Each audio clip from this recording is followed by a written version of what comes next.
තෙරුවන් සරණයි.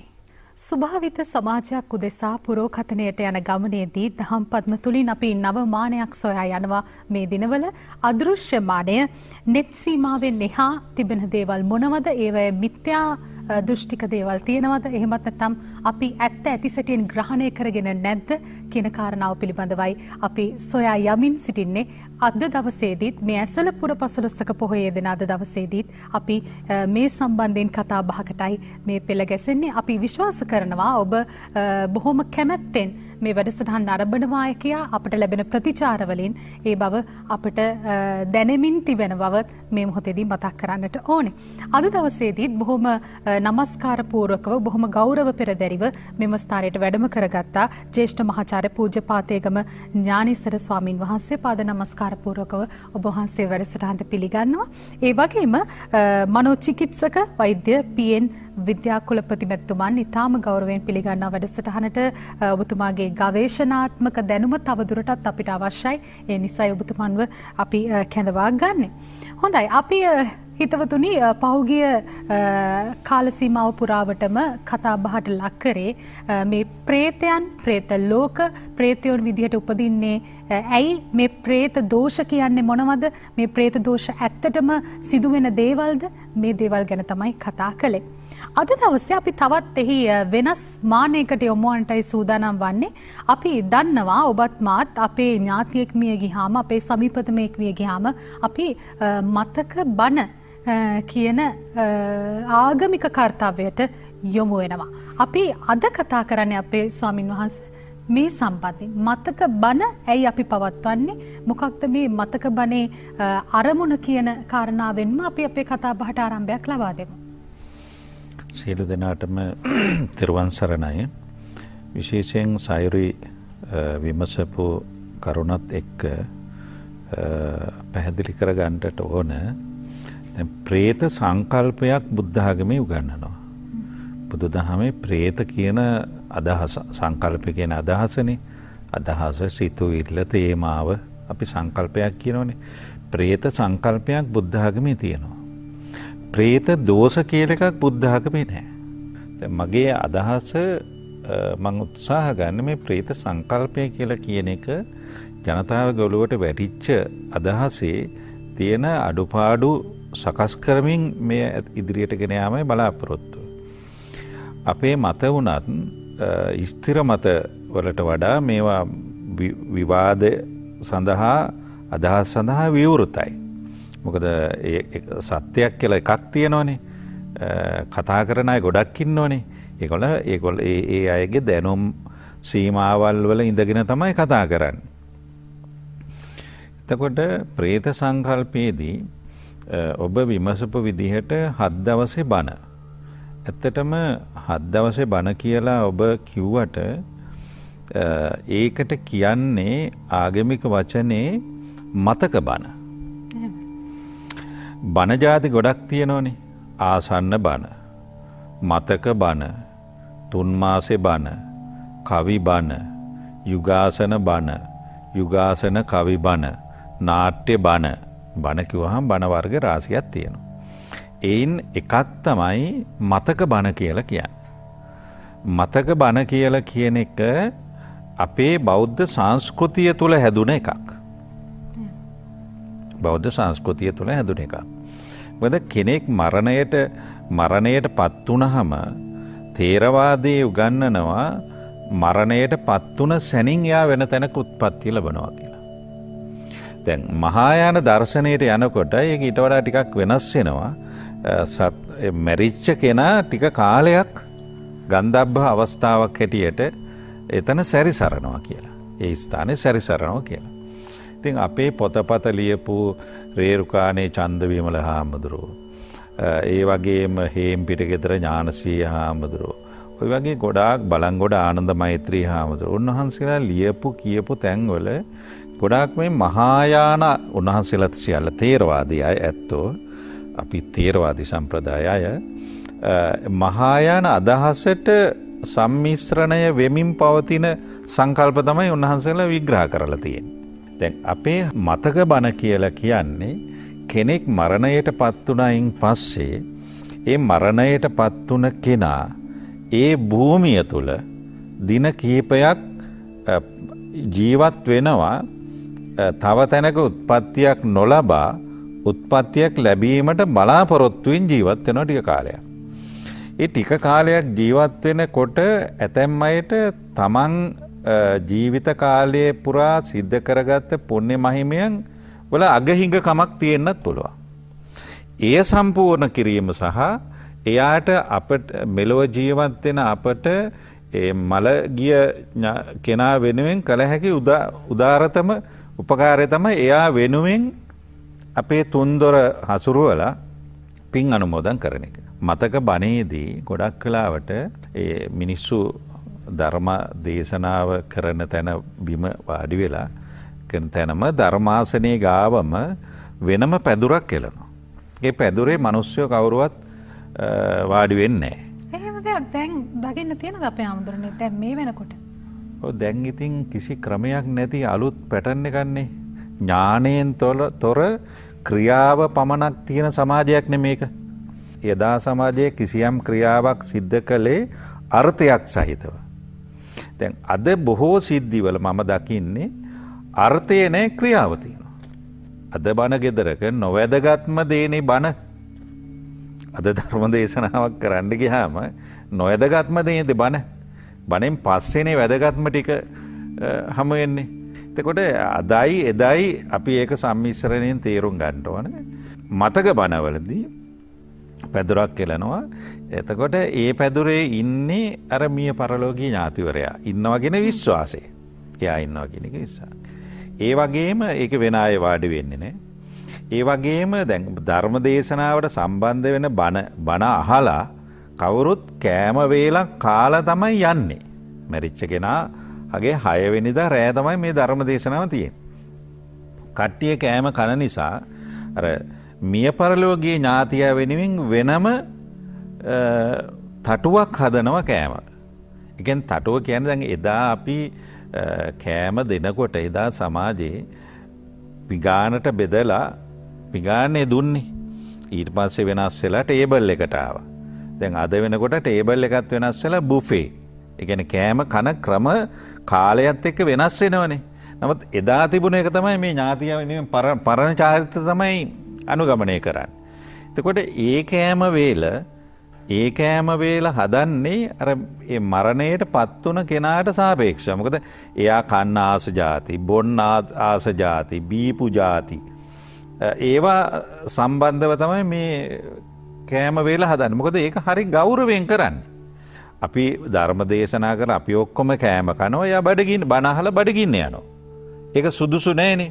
එතකොට එයාත් ධර්ම බණ අහලා එයා වෙනුවෙන් පින් අනුමෝදන් වෙලා මේ කෑම වේලත් කාලේ යනවා කියන විශ්වාසයක් මේක. ඒ කියන්නේ මේක සත්‍යයක් හැටියට හොයාගත්තේ නැති ආගමික විශ්වාසයක්. ඔව් බොහෝ දෙනෙක් කතා කරන දෙයක් නේ මේ සාමාන්‍යයෙන් අපි ආදරය කරලා අපි බොහෝම ගෞරවයෙන් සලකලා අපේ ළඟම ඥාතිය මිය ගියාට පස්සේ පෙරේතයක් වෙලා ඉපදිලා මේ ළඟ එළන පැදුරේ පැනහන්නයි කියලා විශ්වාස නොකරන කණ්ඩායමකුත් ඉන්නවා. අපේ විද්‍යා කුලපති වෛද්‍යතුමා මේ ගැන මොකද දරන මතේ? ඇත්තටම මුලින්ම අපේ ගෞරවනීය ස්වාමින් වහන්සේගෙන් අවසරයි හාමුදුරුවෝ කිව්වා වගේ මේක ඔය තේරවාදී දහමට එහා ගිහිල්ලා මහායාන මතත් මේකට එකතු වීම නිසා තමයි ඔය වගේ ඔය ඇතම් ස්වාමින් වහන්සේලාගේ පොත්පත්වල මමත් ඕක දැකලා තියෙනවා. එතනදී අපි දකින නමුත් විද්‍යාත්මක පැත්තක් තිබෙනවා. මෙතනදී මේ ඒ පුද්ගලයා එනවද ඒ අමනුෂ්‍යයා එනවද කියන එක නෙමෙයි මෙතන තියෙන ප්‍රශ්නේ. අපි දකිනවා ඒකේ යම්කිසි හොඳ ටිකක් තියෙනවා. සුබදායි පැත්තක්. මොකද අපේ යම්කිසි පුද්ගලයෙක් අපේ ඥාතියෙක් මිය ගියාට පස්සේ අපි බොහෝම පීඩාකාරී තත්ත්වයකට පත් වෙනවා. ඒ කියන්නේ ලොකුම ස්ට්‍රෙස් එකකට ලක් වෙනවා. මානසික ආතතියට ලක් වෙනවා. ඒ කියන්නේ අපිට හිතා ගන්න බෑ. අපිට අරමුණක් නැහැ. අපිට ජීවිතේ එපා වෙනවා. එතකොට අපිට යම් අරමුණක් එනවා, යම් බලාපොරොත්තුවක් එනවා මේ මිනිස්සයා මැරිලා ඉවරයි. එහෙනම් අපිට මොකද්ද කරන්න පුළුවන්ද? මේ මිනිස්සයා හොඳ තැනකට යැවීම සඳහා අපිට පින් දහම් කරන්න පුළුවන්. එහෙනම් ඒ පින් දහම් කරනවා කියලා අපි ඒ දානවලට සූදානම් වෙනවා. එහෙම නැත්නම් බණට සූදානම් වෙනවා. එතකොට එකක් තමයි අපේ මනස යම් කිසි මට්ටමකට වෙනස් ආකාරයට පත් කරනවා. දැන් දුක ගැන හිත ඉන්න නෙමෙයි දැන් දවස් 7න් දාන්න තියනවා. ඒ වගේමයි අපිට යම් කිසි පසුබෑමක් තියෙනවා නෑ. අපේ දෙමව්පියෝ හරි ඥාති හරි නම් මිය ගිහලා තියෙන නෑ. එහෙම වෙන්නේ නෑ. අපි හොඳ තැනකට යවනවා. අපිට ඒ වෙනුවෙන් කරන්න පුළුවන් දේ මොකද්ද? අන්න එතකොට අපිට ජීවත් වෙන අරමුණක් ඇති වෙනවා. අර කියන දුක කියන දේ తాවකාලිකව අමතක වෙලා අපිට යම් කිසි අරමුණකට අපි එනවා. අපිට ජීවත් වෙන අරමුණක් ඇති වෙනවා. මොකටද අර මිනිස්සු වෙනුවෙන් එතකොට යම් කිසි දුක තුනී කර ගැනීමක්. මේක ඒ කියන්නේ මේ ඔබතුමා කියන්නේ මේක මානසිකව කරන මානසික නෑ මෙතනදී මෙහෙමයි. කරන දෙයක්. දානයක් දීම කියන දේ මානසිකයි කියලා කියන්න බෑ. මොකද බෞද්ධාගමිකව දානයක් දෙනවා කියලා කියන්නේ පුණ්‍ය කර්මයක් තමයි. එතෙන්ට අපි කිසිසේත්ම අභියෝග කරනව නෙමෙයි.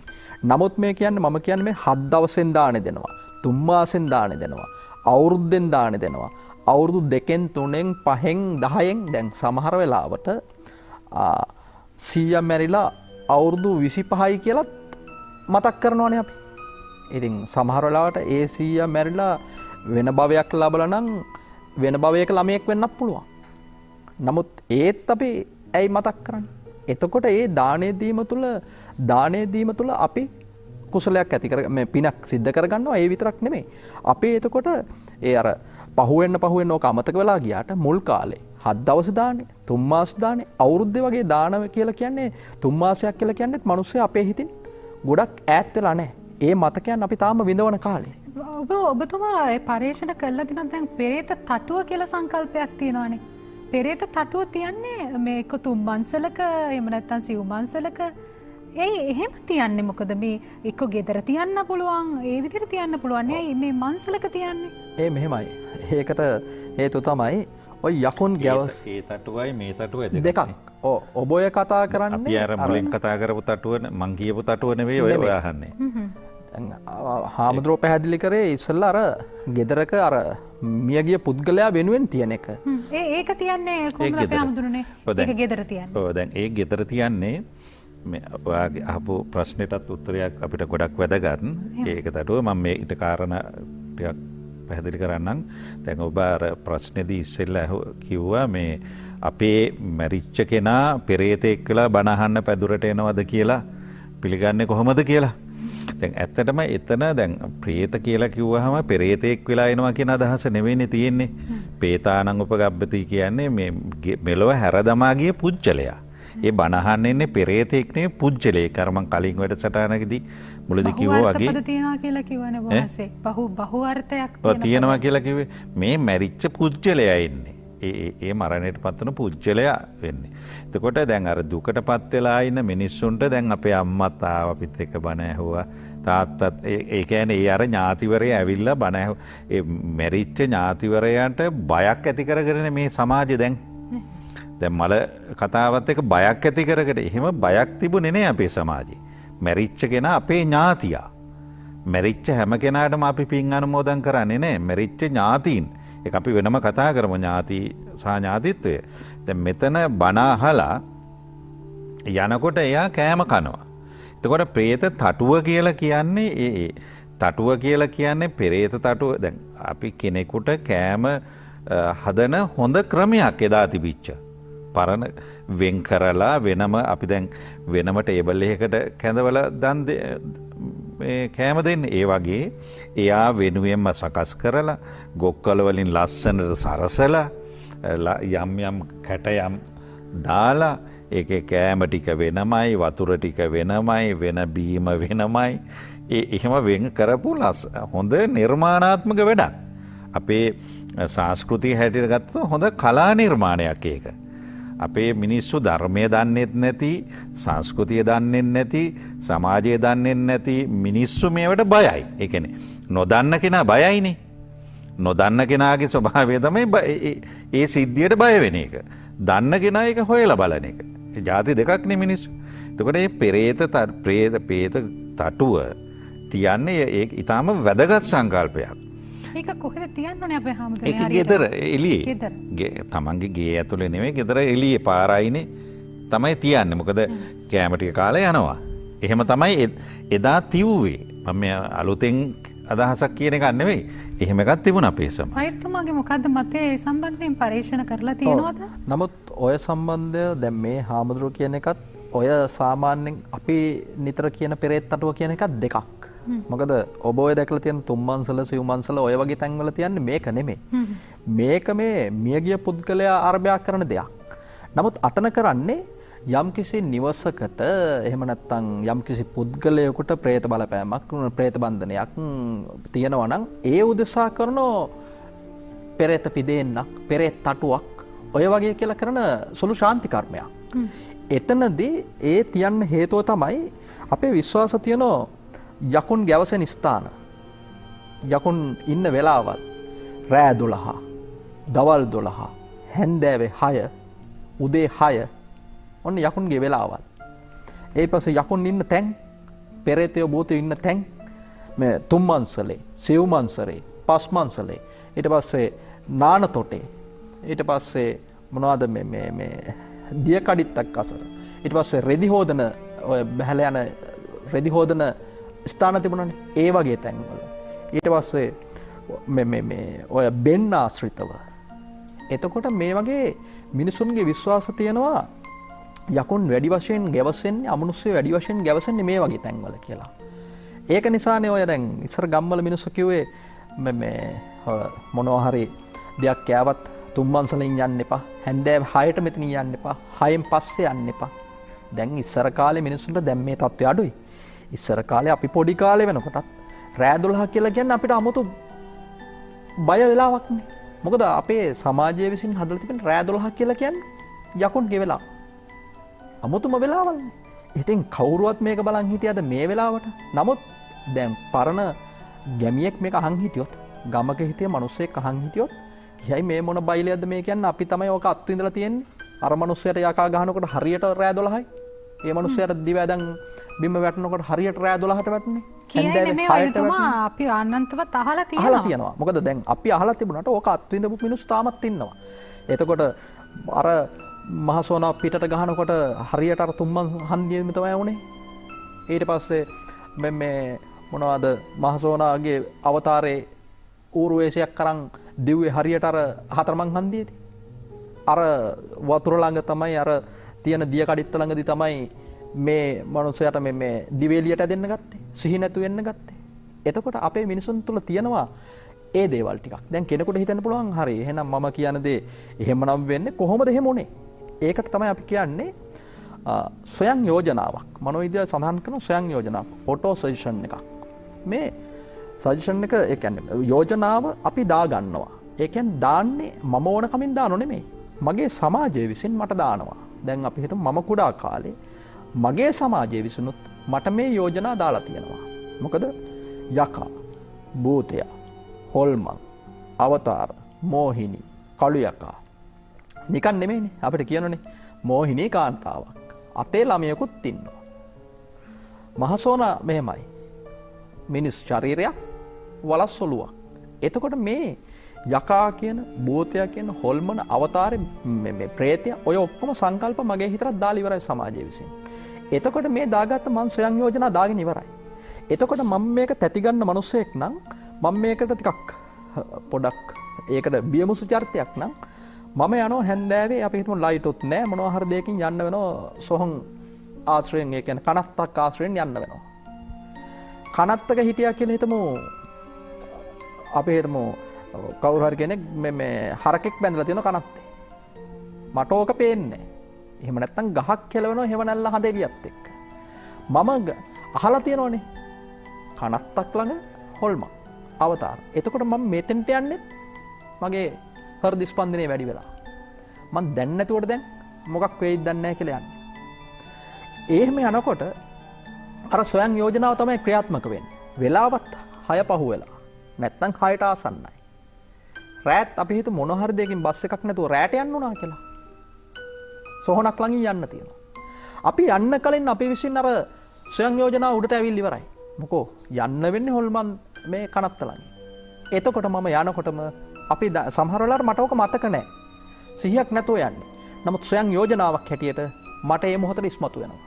අන්නේ ඉස්මතු වීම ප්‍රතිඵලයක් හැටියට සමහරට අධික බයකදී මට වැටෙන්න පුළුවන්. නමුත් ඒ මම වැටෙන්නේ අධික බය නිසා. මට කලන්තේ හැදෙන්නේ මට අධික බය නිසා.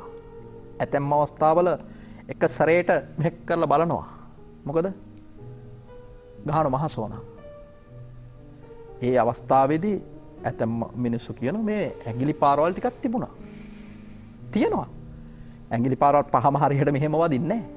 නමුත් ඇතැම් අවස්ථාවල එකක් දෙකක් තුනක් දැන් ගොඩක් අය ඉතින් කියන්නේ මේ ඉස්සෙල්ලා නම් පහම තිබුණා දැන් මේ පොඩ අඩු වෙලා දැන් දෙකයි තියෙන්නේ. නැත්තම් තුනයි තියෙන්නේ.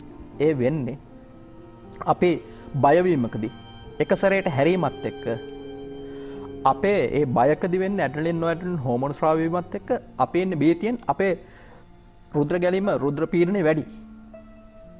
එතකොට මේ තියෙන අපේ රුධිර නාලවල තෙරපීම ඒ කියන්නේ පීඩනය තමයි මේ තනින් තන රතු හැටියට පේන්නේ. කොහොමද ඒ තෙරපීම එන්නේ? දැන් කෙනෙක් කියනවා මගේ පිටේ තිබුණා ඇඟිලි පහම. ඇඟිලි පහම අන්න ඒක තමයි මං කියන්නේ. ඔය ඇඟිලි පහම වැදුනා කිව්වට ඇඟිලි පහ ලස්සනට වැදිච්ච කෙනෙක් නැහැ. සමහර අය කියන්නේ මේ ඉස්සෙල්ලා තියෙන මේ බලන්න පිට මේ එකක් දෙකක් දැන් තියෙන දෙකයි ඉස්සෙල්ලා තියුණා. මොකද අපි විසින් ගොතනවා තව. අපි හිතමු ඕන කෙනෙක්ගේ පිටක් අරන් බලන්න පිටක තනින් තනින් රතු වෙච්ච පැල්ලක් නැද්ද කියලා පොඩ්ඩක් හරි. తాවකාලිකව හරි. මේ කියන්නේ මහසෝන ගහන්න ඉස්සෙල්ලා. ගහන්න ඉස්සෙල්ලත් තිබෙනවා. ඔබ බලන්න කාගේ හරි පිටක හොඳට විමසිල්ලෙන් බලන්න පැල්ලන් ටිකක් නැද්ද කියලා. ඕන තරම් තියෙනවා. එතකොට අපි මේක ආද ගන්නවා. අපි හිතුවේ නෑනේ මේ පැල්ලම කලිනුත් තිබුණාද කියලා. මොකද මහසෝන ගන්න කලින් අපි මෙයාගේ පිට බැලුවේ නෑනේ. අපි මේ කලින් පැල්ලන් තිබුණාද කියලා. අපි එතන තියෙන පැල්ලමක් සහ අර රුධිර පීඩනය වැඩිවීමත් එක්ක පැල්ලම් නැති වෙනවා. අන්නේ පැල්ලම් තමයි අපි කියන්නේ ඔන්න ඇඟිලි පහ. ඉතින් එතකොට මේ ඔක්කොම වෙන්නේ ස්වයං යෝජනාවක් හැටියට. එතකොට දැන් අර ඔබ මුලින් අහපු ප්‍රශ්නේ. ඇයි ඔය වගේ තැන්වල තියන්නේ? ඒකට විද්‍යාත්මක පසුබිමක් නෙමෙයි තියෙන්නේ. ඒක විශ්වාසය. විශ්වාසය මං කියවර යකුන් ප්‍රේතෙන් ඉන්නවා කියලා සැලකෙන ස්ථාන තියෙනවා. අන්නේ ස්ථානවල තමයි ඕක තියන්නේ. ඒක නිසා තමයි ඔය පෙරේත තටුව කියන දේ බහුල වශයෙන් අපිට දකින්න පුළුවන් වෙන්නේ. එක්ක දිය කඩਿੱත්තක් ආසන්නේ. එහෙම නැත්නම් තුම්මන් සංදියක. එහෙම නැත්නම් සිව්මන් හන්දිය. ඔය වගේ තැන්වල තමයි මේක තියෙන්නේ. හොඳයි වෛද්‍යතුමා අපි මේ බොහෝම එක පැත්තකින් ඔබතුමා කියන කතන්දරේ අපිට හිතට යනවා අනිත් පැත්තෙන් ආයි කියනවා හිත මේ වෛද්‍යතුමා මෙහෙම කොට කී දෙනෙකුට මේ අත්දැකීම් ලැබිලා තියනවාද කියලා. කොහොම වුණත් වෛද්‍යතුමනි අපි පසුගිය පොහොය දිනේදී ඉදිරිපත් කළ වීඩියෝ පටයක් මේ പ്രേත දෝෂය වැහුණු කෙනෙක්ගේ හැසිරීම් රටාව මොන ආකාරයෙන්ද කියන කාරණාව අද දවසේ අපිට ඒකට ඔබතුමා පිළියම් හොයපු ආකාරය පිළිබඳව ඉදිරිපත් කරන්න පුළුවන්කමක් තියෙනවා. අපි පොඩ්ඩක් මතක් කරලා ඉමු මොන ආකාරයෙන්ද ඒ වීඩියෝ දර්ශනය තිබුණේ කියලා. ඇත්තටම අපි පහුගිය වතාව බැලුවේ ඒ යම් කිසි පුද්ගලයෙකුට ප්‍රේතෙක් වැහුණා කියලා ඒ පුද්ගලයන් කියන මම නෙමෙයි කියන්නේ ඒ පුද්ගලයන් කියනවා මේක වැහුනේ ප්‍රේතයින් කියලා ගොඩක් මහන්සි වෙලා ඒ කියන්නේ ඒ පුද්ගලයාට වැහුණාට පස්සේ ඒ පුද්ගලයා අර කුකුලන් බෙල්ල කඩාගෙන ලේ බීපු අවස්ථාව. ඉතින් අද අපි බලන්න පුළුවන්කම ලැබෙයි ඒකේ කොහොමද මේ පුද්ගලයාට අපි ප්‍රතිකාරාත්මක වශයෙන් කරන එක කියන එක මම හිතන්නේ ඒක අපි බලලා වෛද්‍යතුමනි ඒ ගැන තවදුරටත් කතා කරමු. මුලින්ම එතන බලාගෙන ඉන්න.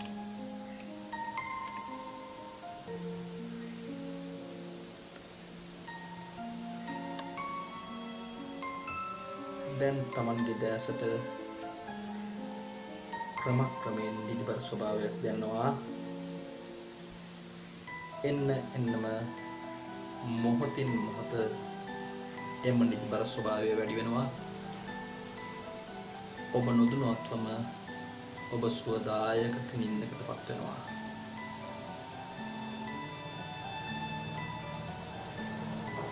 එන්නම හිස මුදුනේ සිට දෙපතුල් දක්වාම ඔබගේ ශරීරය සැහැල්ලු වෙනවා. පුළුන් රොදක්ෂේ ශරීරය සැහැල්ලුයි.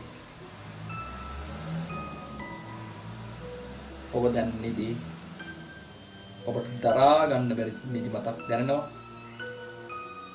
කොහෙත්ම දරා ගන්න බෑ.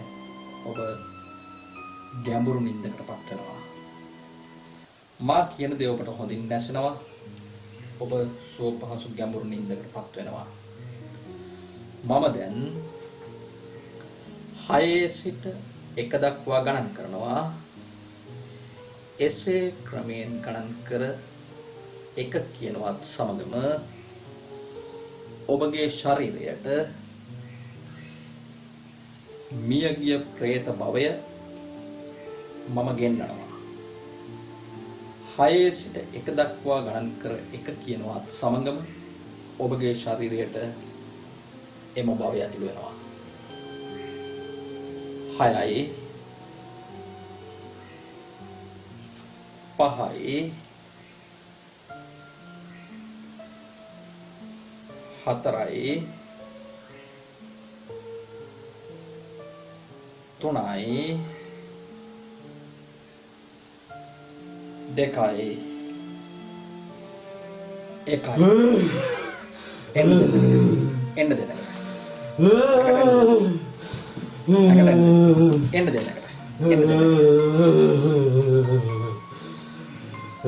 තමන්ට කතා කරන්න පුළුවන්.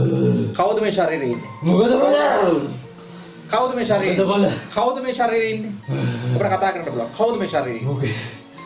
මොකේ මහේකාගේ. මොකේ මහේකාගේ තාත්තා. මහේකා කිව්වේ? මොකේ අපච්චි බල. මොකේ අපච්චි. අපොච්චිගේ තාත්තා. එතකොට මේ ළමයාගේ සීයා. ඔව් බල.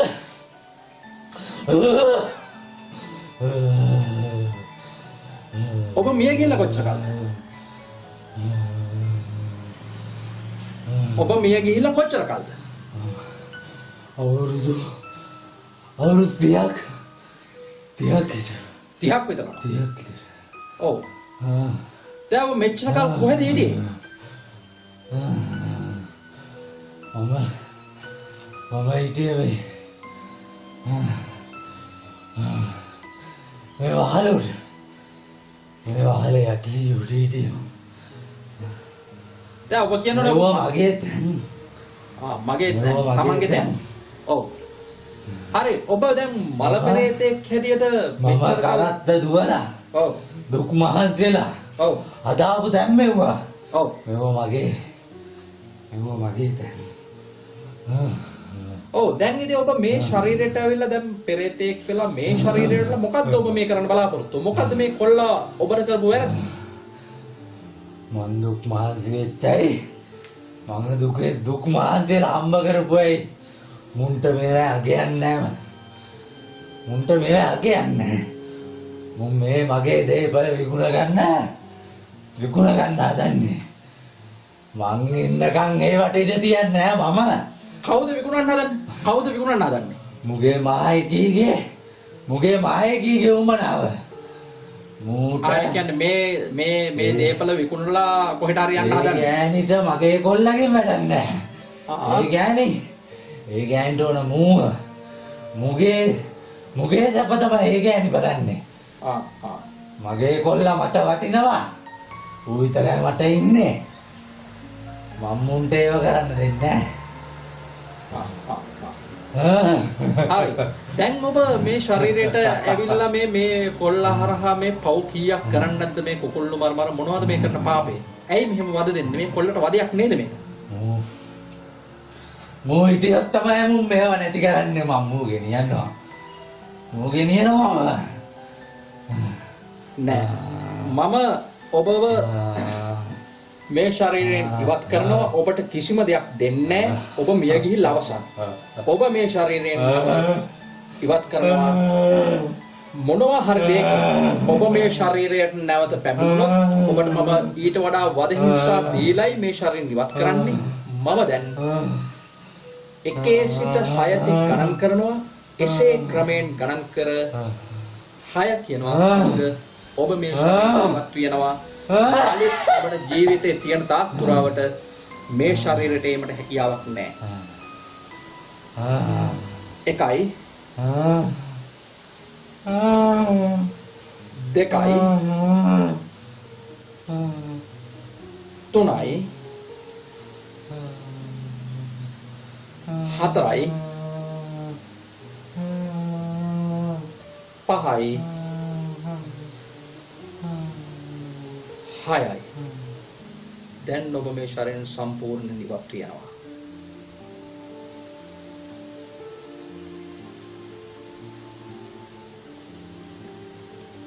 හොඳයි වෛද්‍යතුමනි අපි මේ වීඩියෝ දර්ශනය පිළිබඳව යමක් සඳහන් කරමු. ඔව් ඇත්තටම ඔතනදී අපි කරන ක්‍රමය තමයි දැන් ඔය කෙනෙකුට කියන්න පුළුවන් දැන් ඉතින් අපි ප්‍රේතයෝ නෙමෙයි නම් මෙතන ඇයි මේ ප්‍රේතයා කියන දේ කතා කරන්න කියලා. මෙතනදී මේ පුද්ගලයා අපි මෝහන නිද්‍රාවට ලක් කරලා තිබෙන්නේ. එහෙම ලක් කරලා අපි කියනවා එයාට පණිවිඩයක් දෙනවා මනසට මම පණිවිඩයක් දෙනවා විධානයක් දෙනවා ඔබට මම මේ වෙලාවට මේ ගණන් කරන මේ ක්‍රමයට ගණන් කළා මේ ඉලක්කම කියනකොට ඔබේ ඇඟට ඒ අමනුෂ්‍යය එයි කියලා. එතකොට තමයි ඔය අමනුෂ්‍යයා ආවා කියලා එයා හැසිරෙන්නේ. නමුත් එයා ඉතින් ওই විස්තර කියන්නේ එයාගේ විස්තර. නමුත් දැන් එයා යන්න බෑ කියනෝ ඔය දේවල් කියනවා. නමුත් අපේ ඔතෙන්දී යොදා ගන්නවා ඇතම් ක්‍රම. දැන් මෙතනදී නම් මේක පහසුවෙන් මුලින් අර බෑ බෑ කිව්වට පහසුවෙන් ඒක ඉවත් කරා. නමුත් ඇතැම් අවස්ථාවල යන්නෙම නෑ. මම යවන්න බෑ. මම ප්‍රේතයා එහෙම නැත්නම් මං යකා යන්නෙම නෑ. අපි කරන්නේ මෙවැනි අවස්ථාවල අපි යොදා ගන්නවා. දැන් අපි හිතමු උදාහරණයක් හැටියට වැහෙන්නේ ආච්චි. මේ ආච්චි වැහෙන්නේ මුණුබුරාට. අපේ ආච්චිගේ මේ මුණුබුරා නොදන්න රහස් විස්තර ටිකක් හොයා ගන්නවා. ඇත්තටම ආච්චිගේ විස්තර ගන්න බැරි නම් අපි හොයන ආච්චිගේ විස්තරයක් කරෝලිස් කියලා ගමේ මිනිසෙක් හිටියා. අපි දැන් ආච්චිගේ සාමාන්‍ය දන්න විස්තර ටික අහලා ආච්චිනේ ආච්චි මතකයිද කරෝලිස් ගැන. එතකොට මෙයා දන්න කරෝලිස් කෙනෙක් නැහනේ. මෙයා කියනවා ඔව් මට මොකද මතක නැත්තේ. දැන් මේ මම හිතලා කියන්නේ මේ කරෝලිස් කියලා මම ප්‍රෝතරූපයක් මවන්නේ. මේ රූපයක් මේ මනක්කල්පිත රූපයක් මවන්නේ. එතකොට ඒ පුද්ගලයා කියනවා ඔව් මට මොකද දන්නේ නැත්තේ. මේ මගේ හොඳම මිත්‍රයෙක්නේ. අන්න එතකොටම පැහැදිලිව තේරෙනවා මේ පුද්ගලයා කරන්නේ සම්පූර්ණ බොරුවක්. ඕන ගෙදර මිනිස්සුන්ට තේරුම් ගන්න පුළුවන්. නැත්තම් අපි ඇත්ත විස්තර දන්නවනම් අපි මේ ළමයා නොදන්න ඇත්ත විස්තරේ ආච්චිගෙන් අහනවා. දැන් ආච්චිනේ ඇඟේ ඉන්නේ. ඔබ කියන්න. ඔබ මේ ඔබේ සැමියා විවාහ කරගන්න කලින් මතකද ගමේ සම්බන්ධයක් තිබුණා. කවුද ඒ පුද්ගලයා? නමුත් මේ කොල්ල අහලා නැහැ.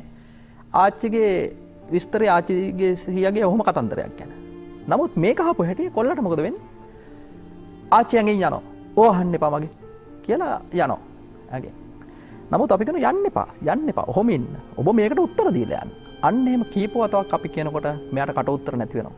අන්න එතකොට අපි පැහැදිලි කරනවා ඔබ ආච්චි නම් ඔබ මේ කියන ආච්චි නම් ඇයි ඔබට ඔබේ විස්තර මතක නැත්තේ? අන්න එයා ඊට පස්සේ කට උත්තර නැති වෙනවා. අන්න ඊට පස්සේ අපි මේ මෝහන නිද්‍රාවිදිත් මතක් කරනවා. එහෙම නැත්නම් ඒකම එයාට දාලා පෙන්නලා අවදි තත්වෙදිත් පියවි තත්වෙදිත් කරනවා. පහදලා දෙනවා ඔබට ඇත්තටම වැහුනේ ආච්චි නම් ඔබ ඇයි මේ ආච්චිගේ සාමාන්‍ය විස්තරවත් දන්නේ නැත්තේ? දැන් කෙනෙක් කිව්වොත් මේ වෛද්‍යතුමනි ඔය මෝහන නිද්‍රාවෙන් ප්‍රේතයොත් ඉවත් කරන්න පුළුවන් කියලා. මෝහන නිද්‍රාවෙන් ඉවත් කරන්නේ ප්‍රේතයෝ නෙමෙයි. මෝහන නිද්‍රාවෙන් ඉවත් කරන්නේ යාගේ මනස සුවපත් කිරීම විතරයි. දැන් කෙනෙකුට කියන්න පුළුවන් එහෙනම් ඇත්තටම ඉවත් උනේ ප්‍රේතයක් දන්නේ නැහැ. නෑ ප්‍රේතෙක් නෑ.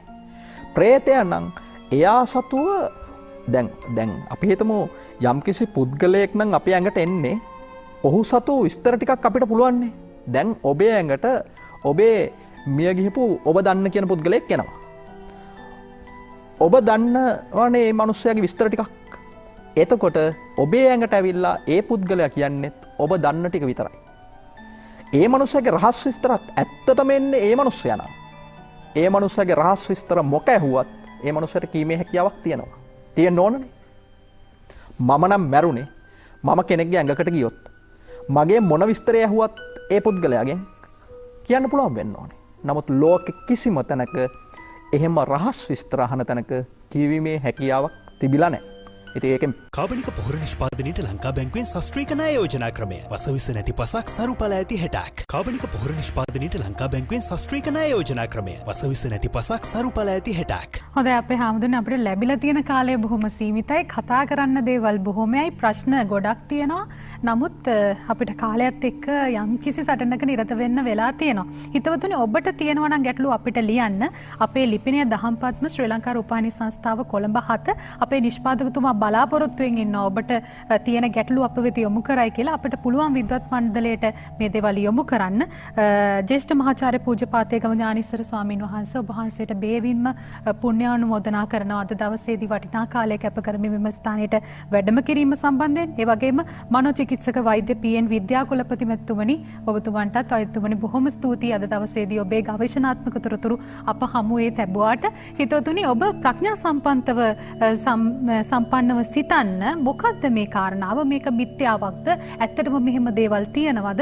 අපි දන්න කියන දේවල් මොනවද? ඒවා අපිත් එක්කත් බෙදා ගන්න අපි යලිත් පොහොය දිනකදී මුණ ගැහිමේ බලාපොරොත්තුවෙන් සමුගෙන යනවා. අයබෝවන්.